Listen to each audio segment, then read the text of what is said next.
Mamimili ka ba ng ilaw para sa iyong bahay?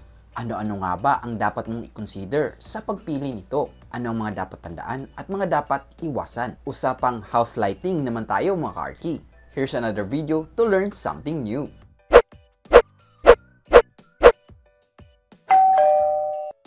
Hi! Andito naman ang inyong Kuya Architect at sa mga bago pa lang dito, ang ating channel ay puno ng videos all about house design and construction. So kung nagpapagawa ka or nagpaparenovate ng bahay, might as well mag-subscribe na dito sa ating channel para updated ka sa ating mga bagong videos. So sa ating video ngayon, pag-uusapan natin ang mga important information all about house lighting. Ano-ano nga ba ang mga ilaw na pwede mong pagpilian? Saan-saang lugar ito dapat ilagay sa ating bahay? At iba pang mga detalye upang maging maganda at functional ang ating mga ilaw sa loob man or sa labas ng ating bahay. So kung ready ka na, tara! Common types of house lighting. So dito, pag-uusapan natin ang apat sa most common lighting type sa bahay based sa kanilang functions. Gaya ng general lighting, ambient lighting, accent lighting, at ang task lighting. Pag-uusapan natin sila isa-isa at kung saan-saan sila ginagamit. Una, ang general lighting. Ito yung mga light source na ang main goal ay mag-provide ng illumination sa isang area for general function. Meaning, ito ang main light source. At ang mga lighting na ito ay usually matatagpuan sa gitna or center ng ceiling for better and balanced light distribution throughout the area. Dahil general illumination nga ang function nito, ang kulay nito ay dapat daylight or puti. Pero simple lang naman talagang general lighting. Ito yung main source of light, kaya yung mga light fixtures ito ay medyo mas malaki-laki or di naman kaya made of multiple numbers of light fixtures para mag-illuminate sa isang area. And aside from the main rooms at areas, kailangan din ng general illumination ang mga parts tulad ng staircase at ng mga hallways kung saan nandun yung circulation ng tao. Para again, hindi magkaroon ng parang pagka-injury or magkabanggaan kayo dahil walang ilaw. Ganon. General lighting fixtures can be resist type or yung mga drop lights or kahit mga chandelier or mga simple na mga fluorescent or yung mga bago ngayon, yung mga lead type na mga lamp. Basta malaki-laki yung kanyang wattage for general illumination. Well, sapat ng, let's say, 10 watts ng isang LED na lamp to illuminate a decent size na room. So, yun ang general lighting. Next type naman ay ang tinatawag nating ambient lighting. Ito naman ang type of lighting na nagsiset ng mood. Ginagawang cozy yung feel ng isang room or gawing mas intimate or relaxing yung place. Thus, ang normal na kulay ng mga lighting na ito ay nasa warm white or nasa softer whites naman. Masasabi mong may shades of yellow yung ilaw na to usually. Pwede itong gamitin sa mga spaces gaya ng living room, dining room, sa mga bedroom at sa mga lounge area kung saan ang mga tao ay nagre-relax. Pwede rin sa banyo para medyo aesthetic tignan yung loob. At para ma-achieve yung cozy at mas relax na feel, usually ang mga light fixtures ng ambient lighting ay nasa mas mababang wattage naman. Kung gagamit ka ng mas lumang incandescent lamps, pwedeng gumamit ng 40 to 60 watts. But kung gagamit ka ng mas bago ngayong mga LED light bulbs, ay pwede na yung 3 to 5 watts na mga fixtures. Again, ambient lighting uses lower intensity and cooler light fixtures. Kung yung general lighting fixtures ay matatagpuan sa center ng ceiling, usually naman ang mga ambient lighting ay pwede mong ilagay or install sa corners or sa sides ng ceiling naman. Well, isang tip, pwede kang gumamit ng tinatawag na tricolor LED lamps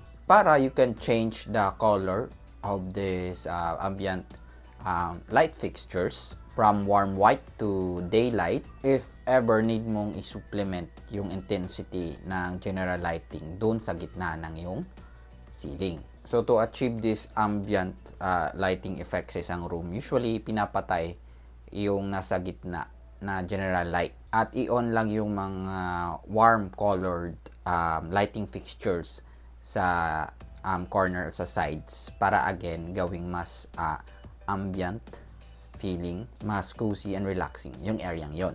Well, aside from ceiling lamps, pwede mo rin gamitin yung mga floor lamps para ma-achieve yung ambient effect ng lighting sa isang area or isang room.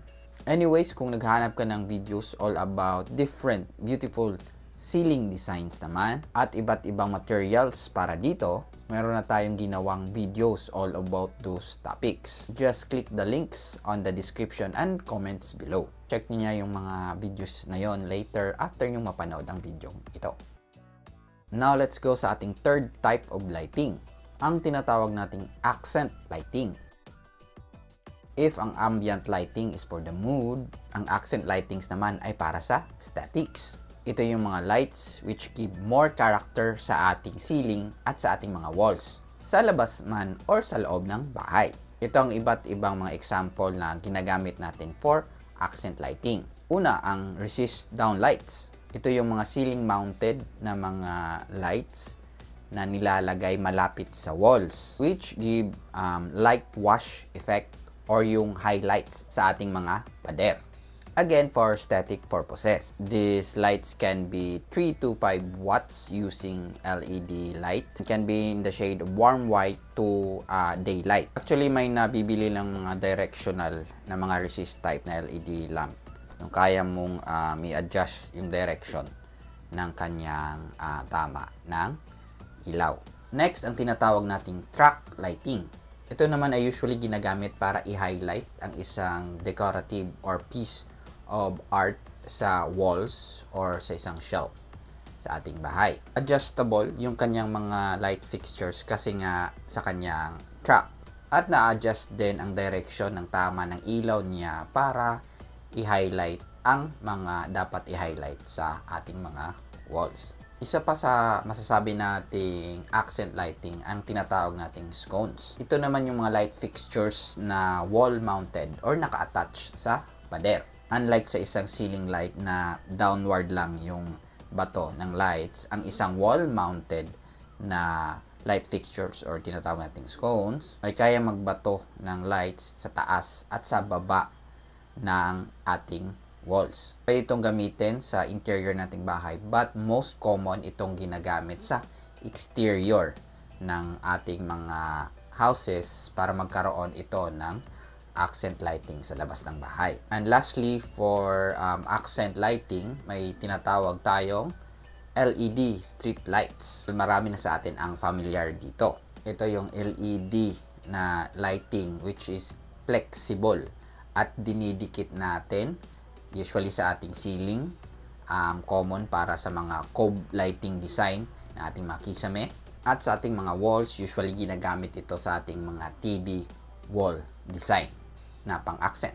Anyway, magkakaroon tayo ng separate discussion all about LED strip lights naman, kung ano-ano pang mga gamits nito at iba pang mga detalye. So, abangan nyo na lang. So, ayun ang mga accent lighting.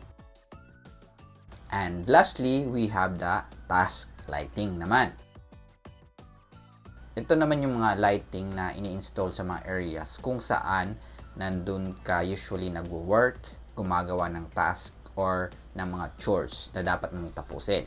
Unlike sa general lighting na kailangan mong ilawan yung buong kwarto, itong task lighting naman ay pwede mo nang ilawan yung specific area na yon para tapusin nga yung ginagawa. Ang pinaka-common example dito sa bahay ay ang under cabinet na lighting sa ating mga kusina. So, mas nadadagdagan yung ilaw mo kapag nagpe-prep ka ng food or nagluluto ka ng ulam doon sa ating kitchen counters. Especially yung areas na under sa ating kitchen cabinets ay usually mas madilim kasi nga natatabunan siya ng mga overhead cabinets natin doon sa ating kitchen counter. Kaya, kailangan mo ng extrang ilaw. At kung pupunta ka ng kusina at may kukunin ka doon, hindi mo na kailangan buksan pa yung malaking ilaw sa areang yon. just need to open the under cabinet na mga ilaw para again kunin kung ano man dapat mong kunin sa kusina. Well, bukod sa nagbibigay ito ng ekstrang ilaw sa ating kitchen, bibigay din dito ng static effect para sa ating mga counters. Parang accent lighting na rin. For this under the cabinet lighting, pwede kang gumamit ng again LED light strips. Pwede rin gumamit ng mga T5 na mga fluorescent lamps, yung mga maninipis. Or di naman kaya kung ayaw mo na mag-add ng wiring, ay pwede kang gumamit yung mga magnetic attach na mga rechargeable at removable na mga lamps na pwede mong mabili online. Task lighting can also be applied sa mga study areas or mga office areas ng ating bahay. O ayun ang task lighting. And so, yun yung mga pinaka-common na mga lighting types based on functions sa ating mga bahay. Well, magkakaroon pa tayo ng mga more videos all about lightings. Ang mga design ng fixtures, yung mga iba't ibang installation methods, at yung mga pros and cons ng paggamit ng iba't ibang design ng mga lighting fixtures sa ating bahay. So, abangan nyo na lang yung mga videos na yun. Anyway, kung merong katanungan or opinion connected or related sa ating video ngayon, pakilagay na lang sa comments below. At kung nakatulong at nagustuhan nyo ang video ito, please do leave a like, share, at kung hindi pa, please do subscribe dito sa ating channel. Muli, ito yung Kuya Architect. Deserve mo ang maayos at magandang bahay.